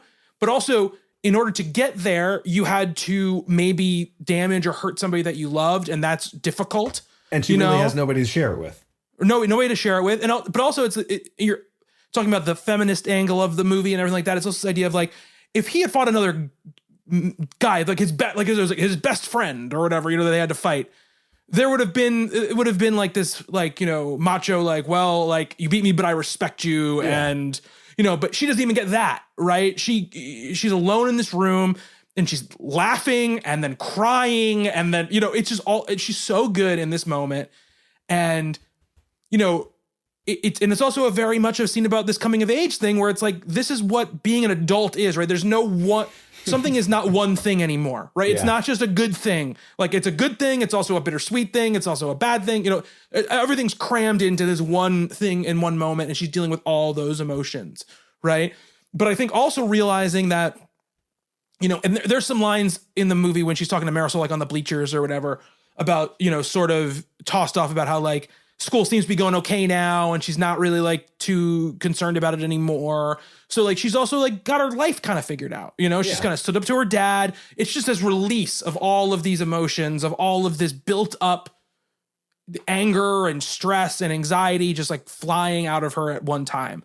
And it's so well done. And it's, again, great performance. Also, really brave direction to just be one long shot. Like you're not cutting to coverage. You're not, changing angles, nothing like that. You're not trying to force dialogue or have Hector come in and be like, why are you upset? Like, this should be your moment or whatever. But what about Adrian? None of that stuff is there. It's just allowed to play.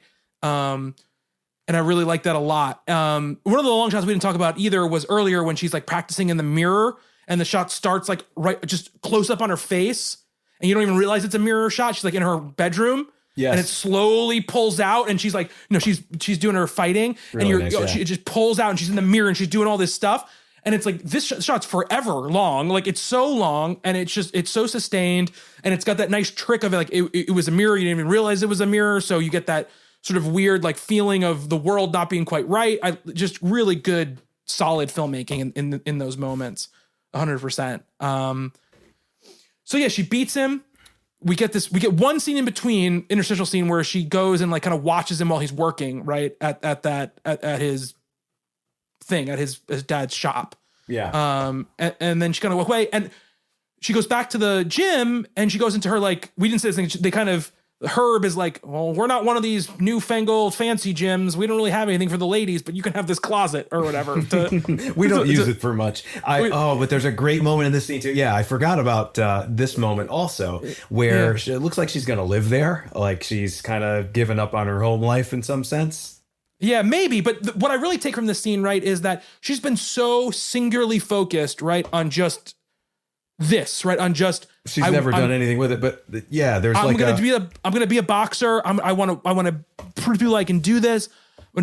And now she's actually looking at this place and being like, there's more, right? There's more to my life than just this one singular focus. So she actually cleans out this room. I don't know if she's gonna live there, but she takes the board off. She realizes there's a window there. Right? Yeah. See, she moves some bottles of cleaning fluid or something off a shelf, and there's this like it looks like a wall. She pushes on it and it falls out, like, and there's a window behind it. And it's not a nice window, right? Like, no, it's cracked. broken. It's got like the webbing inside it, you know, it's you can barely see through it. It's like frosted glass. And yet, you know, there's a little bit of light in this world, you know, this like crappy looking closet. Like, it's a just nice little quiet, again, no dialogue, long take sort of moment.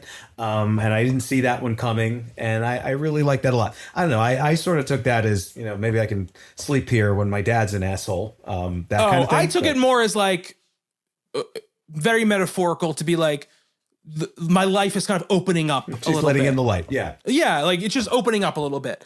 Like, I'm not, my life isn't this dank, dark closet that I have to be put into, right?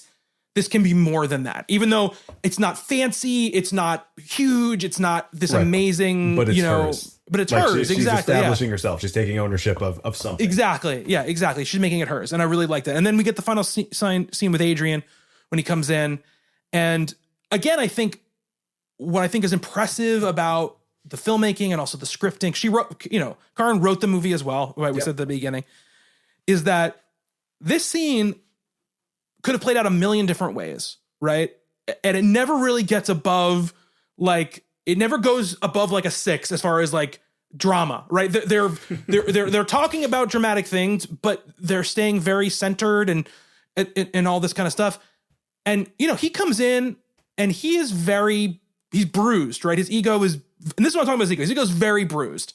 You know, he's like, you're going to break up with me. He's like, I gave you all I got. And like, you know, like, whatever, and like my life, my kind of like my career is a joke, you know, kind of thing, and you probably don't respect me anymore.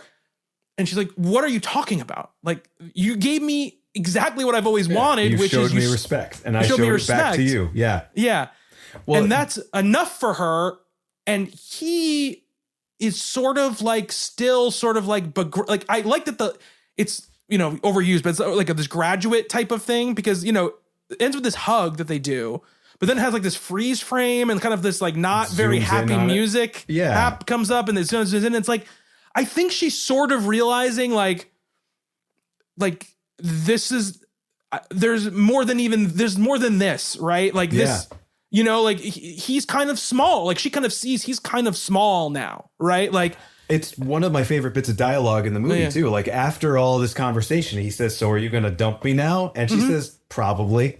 And like, I think she thinks she's being sarcastic, but also there's like a little bit of truth to that. Like, you know, it's a very sort of, you know, teenage girl sort of like flip sort of line. And like, obviously, you know, they hug at the end. We think they're at least ostensibly going to be together. But I do think there's a little bit of, yeah, probably eventually, right? Just like we're all going to lose. Like, this probably isn't going to go the distance either. Yeah. And this is what I mean, sort of. And when I say ego about him, I don't mean he's like this egomaniac who is out of control and is like mean about stuff. But, you know, I think like a lot of men, you know, you have an ego wrapped up in your quote unquote manliness, right? And him losing to her punctures a hole in that, right? Sure. And I don't think he's really ready to reckon with that, right? Because even though she's telling him like you shouldn't, like, this should not be a problem between us, right? Like, you know, like I don't respect you less. I don't think less of you as a person. I think you can tell by when he like kind of like the way he's reacting that he's not fully buying into what she's saying, right? Yeah. He's still kind of like, yeah, but like, this sucks. Like, I'm supposed to beat you. Like, that's kind of the vibe that he gives off, you know? And I think she realizes it too in some ways. And it's like, like, you know, no congratulations, no like great job. Like, I have to now comfort you because I was better than you know, like it's this whole thing where I feel like there is, and I think this is the power, right, of this being written and directed by a woman instead of written and directed by a man, because this scene would have been totally different if it was the other way around. I'm not saying a man would have made her win the fight, but there would have been a much different scene here, right, at the end. Agreed. And the scene here plays out, I think, a lot of the shades of gray that exist in a situation like this when the dynamics are flipped a little bit, you know, on their head, right? Because Adrian, I don't think would ever be like, you shouldn't be sparring, you shouldn't be training, you shouldn't be allowed to fight. But I think in his head, all the time he's like, yeah, but like, because you can tell when they're talking about the fight, like, I'm like, it's embarrassing for me even have to fight you. Like, that's not like what I like. That's below me to have to fight you. And I think it's really fascinating that she doesn't shy away from those elements. I like it too. The beginning of the scene when he walks in, she has a black eye. She just compliments one of his punches, right? Like, and it seems kind of insincere. Like, I got to say something nice to this guy now. So let me make him feel a little bit tougher, bigger than he is. And that's a nice choice also. Like there are, again, where certain earlier scenes in the movie kind of lack subtlety and shading, like particularly when we get to the third act here, I think there's a lot more of that. And I don't know, I mean, like, do I wish the rest of the movie was this good? Yeah, but like, I'm glad it gets to this place. Like, yeah, but it's got to build, you got to build to these moments. Every moment can't be this because you've got to have the other moments to get here. I don't mean that. I just mean like, even the opening scene in the movie in the bathroom with the girls in high school, like it all felt very just sort of safe and similar to things that I'd seen before. And there just wasn't a lot of nuance to it, right? Like here's a high school scene with a girl, two girls getting into a fight over a guy and that sort of stuff. And here by this like late scene in the movie, there's like all these things. We know these characters so well. And there's like so much subtlety to the things they do and the things they say and the way they sort of dance around each other. And I just really, really like that. And I think, there's maybe this movie could have been better if earlier scenes had kind of had a little bit more of that. Again, I hate to use the word naturalism because I think it's such a nebulous sort of term, but I don't know. Like I'm 100% buying these last few scenes where there's some stuff earlier on where it's like, little student filmy. See, my thing about that early first scene is that I think it is about these two girls fighting in the bathroom or fighting about or arguing about something that is very typical, right? But the sort of change up, the sort of unique thing is what Diana is sort of inserting herself into the fight about, right? It's not about the guy for her. It's about you're disrespecting my friend. It's not a bad idea. I'm saying like I think that is like the sort of element to the scene she's adding. She wants to give you something that I think with a lot of this movie, like we were talking about, I think sort of like the idea with this movie is, let me give you a lot of stuff that you've seen before, that you know about, that you can because I don't have a lot of money or a lot of time, where you can immediately clock who these people are, or at least who you think they are and how they're going to behave. And then I'm going to have this one sort of wild card running through it that's going to change up a lot of the things that you are not typically seeing. One thing I want to say too is that specificity, the fact that they're doing the presidential physical fitness thing. Oh, I liked that too. Yeah. Gave me such flashbacks. And like, I love that most of the girls are just sort of like walking or barely running. And Diana is just like, she's doing like pull-ups and push-ups. And yeah, doing everything great. Yeah. Like, again, I like little things like that because I like seeing, she doesn't get a lot of, like we said, a lot of flowers for all the work she's putting in, even when she wins, right? But in that moment, she gets to see like some direct sort of like, but it also gets cut with that girl being like, oh, like doing steroids or whatever. She gives like, she has to bring her down anyway. You know what I mean? And I like when she tells Marisol about what she's doing and she's like, what the hell are you talking about? Like that's like, is that the scene? There's a moment, I forget even which character asks her, is like, oh, why are you doing this? Why are you boxing? And she just like kind of tosses off, well, I was never going to make the cheerleading team. Yeah. Yeah. Like, I like, tell me if I'm wrong here though. Like, are there some scenes in this movie? It's, as I said before, it's kind of this like dialogue, line, this very sort of, the back and forth is just, I don't buy it. Character walks into a scene and says a thing and then walks out. It's like, what scene are you talking about though? In that, like, well, the opening, like, as you were saying, I think it's a good idea and I get what they're going for there, but it just, I don't know. It feels a little bit like a soap opera. Like there's moments that are just, I don't know. And again, not to take away from Karyn Kusama, like by the end of this movie, I think she really kind of comes into her own as a filmmaker. And it's like, by the end of this, I can't wait to see what she does next. In the beginning, like, okay, this young filmmaker needs a little bit more practice and just sort of how to set these things up and how to make them believable and how to, work with actors. And by the end, as we were just saying, there are moments where it's like great direction. Like, I don't know. Do you not like situational stuff? Like, I feel like I'm starting to garner from you over like some of these early episodes that we've been talking about. Like these sort of like situational setups, right? Like it's a high school. There are two girls who are going to fight, and we're going to like. I'm just wondering. I'm just honestly asking you. I don't like when the seams are showing, right? Like I don't like when something looks like these are actors being directed. And I think a very good, and it's not about the movie. Like I don't know if we were on air or off air. I just watched Beverly Hills Cop, right? Right. And there's some moments in that movie, it feels kind of like a TV cop show, but then Eddie Murphy is just like doing his Eddie Murphy thing and improvising and riffing and stuff like that. And the director of that, Martin Brest, is good enough to sort of like organize the scenes very, very carefully around Eddie Murphy. So Eddie Murphy can just like do that, right? Like chew the scenery and be funny and, just be sort of like verbally sort of jabbing and physically, dominating the space and stuff like that. And in this movie, for a lot of the running time, aside from the boxing stuff, I just felt like it was it felt directed. I could sort of see the director's hand and the director's, just the like, it's certainly better than I could do. I've directed. I've made some short films. I was a film student, and like Nick, okay, we're critics. We're critics. You don't need to talk. You don't. No. Hey, like just getting a movie made is a huge deal. But like absolutely. There's this sense of like when you can see people kind of hitting their marks and waiting for a person to finish talking and like that kind of stuff gets to me sometimes. And it's not about the genre. It's not about the kind of movie or how mainstream or how studio it is or I don't just watch stuff like Chop Shop, right? Like I love big studio movies. We've talked about so many of them. But when the seams really start to show like that, that's what it doesn't completely turn me off. Like I didn't start watching this movie and think, oh, this is just a cliched piece of crap. I just, it's a little bit off-putting to me.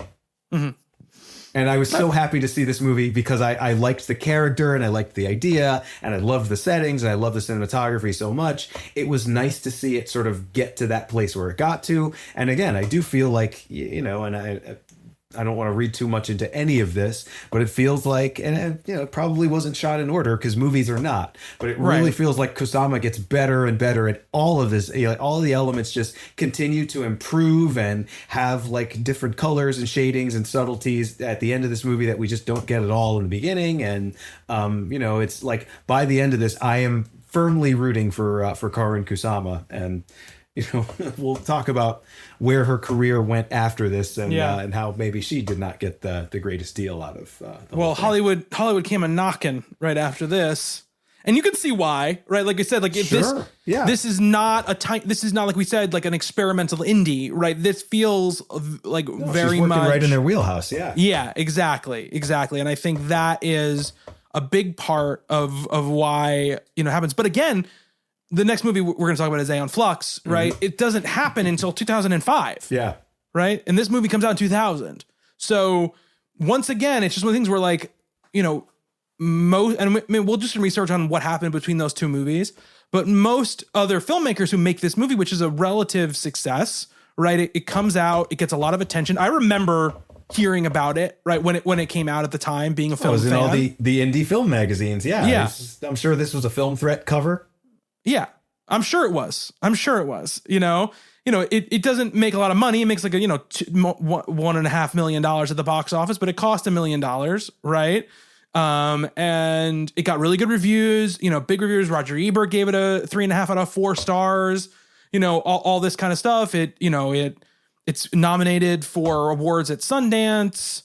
It's got all of this kind of stuff. That it's got all those things about it, right? That that are meant to be like, okay, this is an indie hit, like a well-liked indie. You will get to make whatever movie you want to make next for, $3 million or whatever, $5 million, whatever it is. And for some reason it doesn't happen. Right. And then she ends up directing Aeon Flux, which we know is a disaster. Right. And then we'll very much talk about how it almost destroyed her career for good after she makes Aeon Flux. Yes. I mean, in my ideal world, she made a movie in 2002 with Michelle Rodriguez, another sort of low-key indie drama, maybe a slightly bigger scale than this. And, you know, that's the by idea. 2002... And probably in her ideal world, too. Yes. 2002, Michelle Rodriguez is a movie star. She's in the Fast and Furious. Everyone knows who she is. Like, that movie definitely, if she does like a low-key thriller or whatever with her, it probably makes $30 million, you know, and probably costs 10, and, you know, and then you build a career that way, right? Because this is still the era where you can do that, where you can build a career that way. It doesn't happen. I guess come up a lot. I mean, I was thinking about Michelle Rodriguez. Like, I know she's in that franchise. I know she did a little bit of, I think, season 3 or so of Lost. Like, is she a movie star by 2002? Season 2 of Lost. Season 2 of Lost. Sorry. Yeah, she was that group of people where it's like, why are we introducing more characters now? Don't say anything bad about the tailies. We can have this conversation another time. Yes. Yeah. That's what they're called. Yeah. Well, she's Fast and the Furious is literally the next year. It's 2001. Is she in the original? That's what I was wondering. Okay. Oh yeah. Right. She's Letty. She's Dom's love interest in the first movie. Long time since we've talked about them on the show before. Yeah. The first one is a terrible movie, but it's a huge hit. Yeah. You know. And then in 2002, she's in Resident Evil. She's one of the stars of Resident Evil, which is also a pretty sizable hit. She's in Blue Crush. She's in SWAT. SWAT underrated movie, to be honest with you. And then she sort of gets into this kind of until basically Fast and the Furious comes back calling and Avatar comes around. She goes with this like a 6-year period where she's doing all terrible schlock. Basically, she ran into she had like a DUI or something. She did. Well, that was during Lost. Was it? Yeah, and yes. That's right. Right, is in Hawaii. She was one of like 10 actors who got DUIs during the Lost. Out of that, and I kind of felt bad for her there because she's great on Lost. By the way, she's great in her little portion. I've always been a fan of hers. I've always liked her and stuff. I've seen her, and I don't remember her in Lost at all. And I did watch that show right up until the very brutal end of it. Okay, we can have a whole other argument about this because I can't even believe you just said that. But I think a very interesting actress who I think again, but not someone that actress that Hollywood can slot into their normal stuff very easily. Right? She doesn't fit into the buckets very easily. No, not at all. You know, I think she's a good actress. I think she's very pretty, but she's pretty in a very unusual way for Hollywood, right? She's very intense. She feels so capable. Like it's very, all the time. And I think we saw in this movie, she's capable of playing, open and sort of, emotional, but most movies don't use her that way, right? She's just a tough ass who scowls at people and, and ends up sometimes being the bad guy. Like that's kind of like what she ends up getting thrown into for most of her career. And that's a shame, right? But it's one of the things where when you don't fit into a specific bucket for Hollywood, you don't end up having the career you maybe should. And also it also happened that she got so big so fast that I thought she probably became too expensive to do little stuff. And so little filmmakers aren't looking necessarily for her type either. She's a very specific type, and so and how many audiences, like how many people who like her and who have seen her in those big franchise movies, stuff like SWAT and the Fast and Furious, like how many of them know about Girlfight, right? Like, yeah, if you like Michelle Rodriguez, like this is the Michelle Rodriguez movie. This is the one that launched her. This is one that, has she ever been better than that? I can't imagine she has because she's so good in this. Probably not. No, look at her rest of her career. She never really is able to do That's what a movie like this ever again. Her fault, but yeah. She is extremely, she's very good at doing big movies and playing action movies. She's very good at it, but she never really gets a chance to do this again. She is fantastic in that Dungeons and Dragons movie that came out last year. She is amazing. She's fantastic in it. And she's very funny in it too, which is something she also never really gets to do in anything. So I was extremely impressed by this movie. I think a lot of when we talked about with Kaczynski stuff, I couched a lot of, my praise was kind of halvesies a lot of the time with a lot of stuff that he did. Right.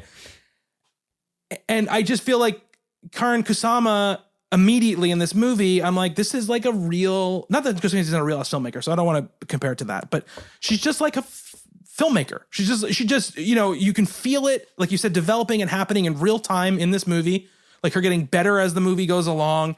And it's just one of those things where I can't believe it's so crazy to now be 25 years later and to be like, she made 4 movies or whatever it was, since then.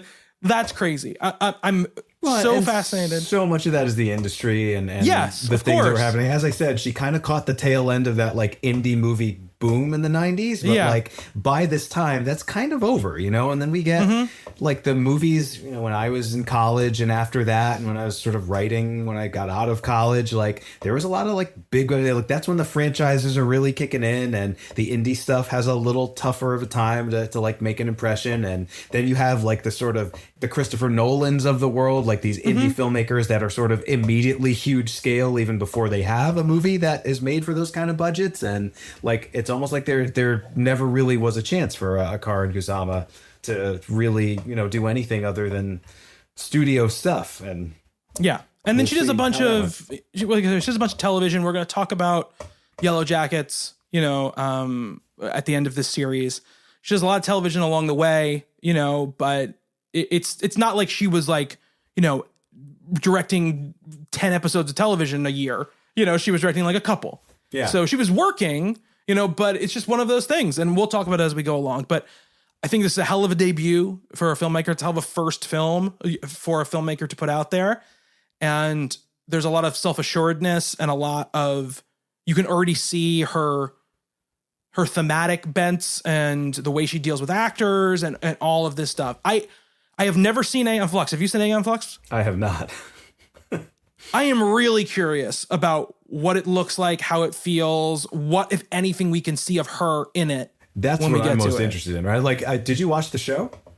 The Liquid Television show. I watched a lot of that back in the day. Yeah, I watched a bunch of that as well, which I was excited when the movie was coming out because I was like, oh, cool, this is a really cool thing. And then the trailers looked terrible. And then the movie got like the worst reviews in the world. Well, it did not look like it captured any of the flavor of what I liked about that show. So I kind of just avoided it. And certainly when I saw it, it's like, not to date us again, but Borderlands came out this week. And I was boy. That seems to be the same kind of thing, right? Like a studio took this sort of edgy IP and, sanded off everything that was interesting about it and put an interesting filmmaker in charge of it, but didn't let him do the thing that he does. And I don't know. I have not seen it. Like, wouldn't it be cool if it was like a hidden gem? If it was like a speed racer?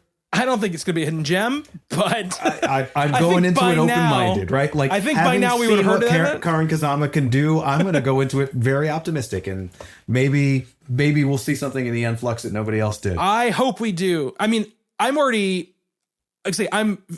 excited to watch it because I am too. Yeah, I've been watching a lot of famous bombs over the last couple of weeks. I watched The Postman. I watched Geely like a couple weeks ago, because I was going through the Martin Brest movies. So speaking of Beverly Hills Cop, like you were talking about before. And this is one of those like famous bombs. So, but honestly, I'm excited to watch that movie. And then I love both of the next 2 movies. So I'm really excited to watch them again after that. Like Jennifer's Body and The Invitation are both fantastic. So I'm really excited to watch those movies again and really talk about them critically. It's wild. I've seen a lot more of Kusama's work than I had of Kaczynski's. Yeah, I know. Me too. And then, we'll figure out how we're doing after that. But I think this was a good talk on Girlfight. I think we'll see you next week for Aeon Flux. See how that all goes down. But until then, thank you, Nick. Thank you, Bobby. Thank you to everybody who is listening. And until next time, be good to one another. Later.